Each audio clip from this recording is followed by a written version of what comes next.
اعوذ باللہ من الشیطان الرجیم بسم اللہ الرحمن الرحیم۔ سامعین محترم، السلام علیکم ورحمۃ اللہ وبرکاتہ۔ یہ historical desk official YouTube channel ہے اور میں ہوں ایوب نواز۔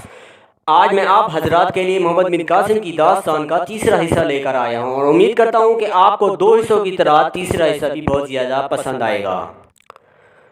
طوفان کی شدت سے بچے خوف و دہشت سے کانپ کر اپنی ماؤں کی گودوں میں چھپے بیٹھے تھے، اور جن بد نصیبوں کی مائیں نہ تھی وہ سہمے ہوئے کھڑے تھے۔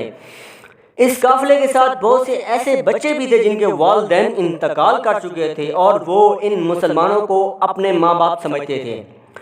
مسلمان بھی انہیں بالکل اپنے بیٹوں کی طرح سے سمجھتے تھے، وہ کبھی ان کے دلوں کو میلا نہ ہونے دیتے تھے۔ انہوں نے قرآن و مجید احادیث مبارکہ میں پڑھا تھا کہ یتیموں کے ساتھ اچھا سلوک کرنے والوں سے اللہ تعالیٰ خوش ہوتا ہے۔ جب کوئی یتیم کے سر پر ہاتھ رکھا جاتا ہے، محبت و پیار کی شفقت سے ہاتھ پھیرتا ہے تو اللہ تعالیٰ ان کے گناہوں کو معاف کر دیتا ہے، اس لیے وہ یتیموں کی مدارت اپنے بچوں سے زیادہ کرتے تھے۔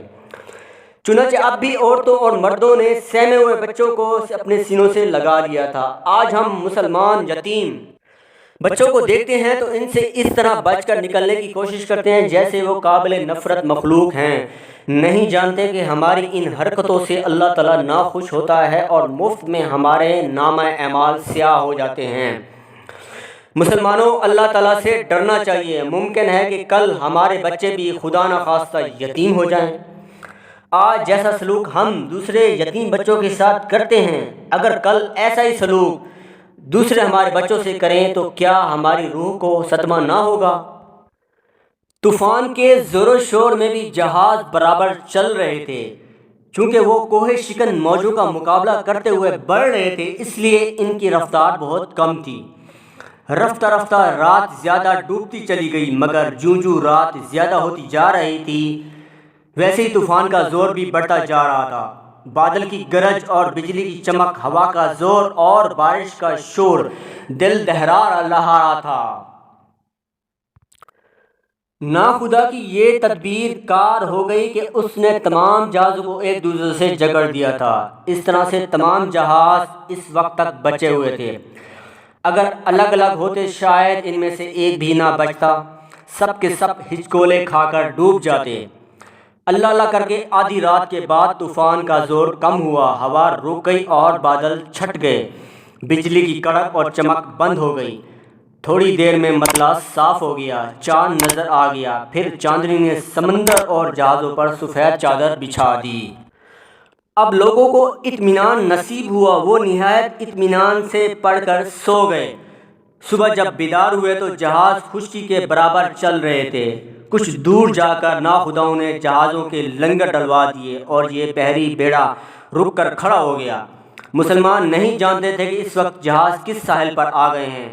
ان میں سے کئی لوگوں نے ناخداؤں سے دریافت کیا کہ اس وقت ہم کہاں ہیں۔ ناخداؤں نے جواب دیا، سندھ کی مشہور بندرگاہ دیبل پر آ گئے ہیں، اور ساتھ ہی انہوں نے یہ بھی کہا کہ رات کے طوفان کا مقابلہ کرنے کی وجہ سے جہاز شکستہ ہو گئے ہیں اور ان کی مرمت نہایت ضروری ہے، اس لیے سب لوگ ساحل پر اتر جائیں۔ چنانچہ فوراً ہی لوگ خشکی پر اتر آئے اور مسلمان ضروریات سے فارغ ہو کے نماز پڑھنے لگے۔ جب وہ نماز سے فارغ ہوئے تو انہوں نے ہزاروں نیم برہنہ انسانوں کو تیر و کمان لیے اپنی طرف بھاگ کر آتے ہوئے دیکھا۔ یہ سب لوگ ان آنے والوں کو حیرت بھری نظروں سے دیکھنے لگے۔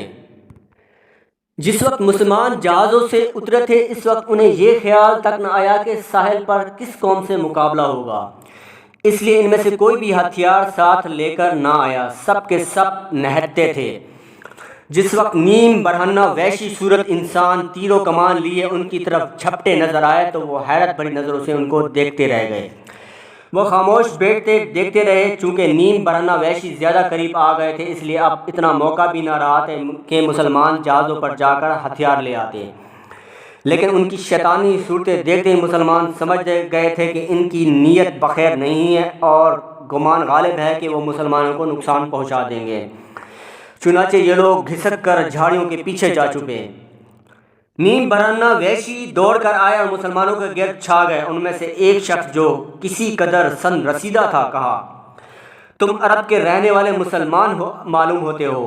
ایک ضعیف العمر مسلمان نے جواب دیا، تم نے ٹھیک پہچانا، ہم مسلمان ہیں، لیکن آپ کون ہیں؟ وہی شخص، ہم ہندوستان کے شمالی مغربی حصہ سندھ کے رہنے والے ہیں۔ مسلمان، کیا تم کسی راجا کے سپاہی ہو؟ سندھی، ہاں ہم راجہ داہر کے سپاہی ہیں۔ آج تمام سندھ اور راجپوتانہ پر داہر کی حکومت ہے۔ ہندوستان کے تمام راجے مہاراجے ان سے ڈرتے اور خوف کھاتے ہیں۔ مسلمان، ہم کو معلوم ہے کہ راجہ داہر بڑا راجہ ہے، اس کی سلطنت بہت بڑی ہے، لیکن نہ وہ مسلمانوں کے خلاف ہے اور نہ ہی مسلمان اس کے خلاف ہیں۔ سندھی، ہم اس لیے یہاں تعینات ہیں کہ جو لوگ اس طرف سے گزریں ان کو گرفتار کر لیں۔ مسلمان، مگر ان لوگوں کو جو داہر کی حکومت کے دشمن ہیں۔ سندھی ہنستے ہوئے کہا، بے وقوف مسلمانوں، مسلمان ہم مسلمانوں کے دشمن ہیں۔ مسلمانوں کو اس کی یہ بات سن کر حیرت ہوئی۔ محمد اسلم نے ان سے دریافت کیا کہ کیا تم کسی وجہ سے مسلمانوں کے دشمن ہو؟ سندھی، تمہاری سلطنت مغرب سے مشرق کی طرف بڑھتی جا رہی ہے، لہذا خدشہ ہے کہ کہیں تم سندھ اور پھر ہند پر بھی قبضہ نہ کر لو۔ محمد اسلم، مگر نہیں جانتے کہ مسلمان کسی ملک پر بلا وجہ اس وقت تک حملہ نہیں کرتے جب تک ان کو حملہ کرنے پر مجبور نہ کیا جائے۔ سندھی پھر ہنسا، اس نے ہنستے ہوئے کہا، اطمینان رکھو، اب ہم تمہارے خلیفہ پر حملہ کر کے اس کا اور اس کی حکومت کا خاتمہ کرنے والے ہیں۔ محمد اسلم، ہاں اگر تم اس قدر قوت رکھتے ہو تو ضرور ایسی کوشش کرو۔ سندھی نے حقارت آمیز نظروں سے اسے دیکھتے ہوئے کہا، قوت؟ تجھے اور ساری دنیا کے مسلمانوں کو بہت جلد ہماری قوت کا اندازہ ہو جائے گا۔ محمد اسلم، لیکن قوت کا مظاہرہ کرنے سے سوائے انسانی خون ریزی کے اور کچھ حاصل نہ ہوگا۔ سندھی، ہم ہندوستان کے رہنے والے مسلمانوں سے بڑا خطرہ ہے۔ آج جس سرحد سے اسلامی دنیا میں پھیل رہا ہے، اس سے خوف ہوتا ہے کہ کہیں اسلامی دباؤ ہندوستان میں بھی نہ آ جائے۔ سندھی، مگر ہمارے راجہ کا حکم ہے کہ ہم ہر اس مسلمان کو جو ہمارے ساتھ آ جائے گرفتار کر لیں۔ محمد اسلم، تمہاری یہ حرکت مشتعل کر کے مسلمانوں کو تمہارے ملک پر حملہ کرنے کی دعوت دے گی۔ سندھی کہکا لگا کر ہنسا، اس نے کہا، کیا مسلمانوں کا خلیفہ ایسا بے وقوف ہے کہ چند مسلمانوں کے اسیر یا قتل ہو جانے سے غضبناک ہو کر ہمارے ملک پر حملہ کرنے کی جرت کرے گا؟ محمد اسلم، مسلمان بھائی بھائی ہیں، چند مسلمان ہی نہیں بلکہ اگر ایک مسلمان بھی اسیر یا قتل ہو جائے تو اس کا انتقام لینا ساری دنیا پر فرض ہو جائے گا۔ اس وجہ سے خلیفہ مجبور ہوگا، وہ کسی دشواری کا بھی خیال نہ کرتے ہوئے فوراً حملہ کر دے گا۔ سندھی، دیکھا جائے گا، میں مہاراجہ داہر کے اس لشکر کا جو تم کو محصور کیے کھڑا ہے سردار ہوں، تم کو گرفتار کرنے کے لیے جانے کے لیے آیا ہوں۔ اگر تم نے ذرا بھی حرکت کی کہ ہمارے نیزے تمہارے سر اڑا دیں گے، اس لیے تم خاموشی سے گرفتاری دے دو۔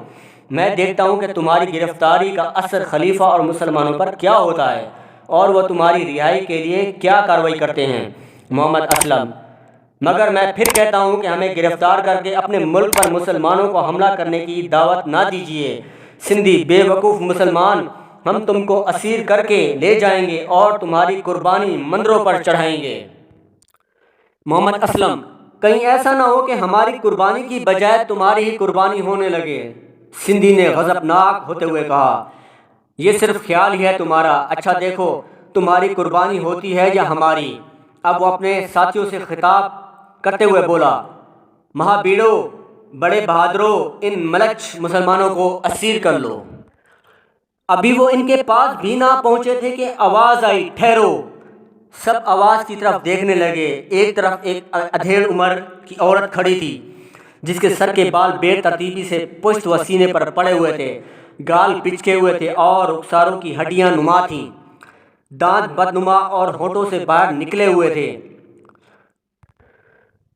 اسے دیکھتے ہی تمام سندھی کسی قدر جھک گئے اور سندھی سردار نے کہا، آہا ماتا، والدہ جگنی۔ اس عورت کا نام جگنی تھا، یہ ایک مشہور شاعرہ تھی، سندھ کا بچہ اسے جانتا تھا۔ وہ ایک ایسی غار میں رہتی تھی جس کے چاروں طرف ہر وقت سانپ دوڑتے رہتے تھے۔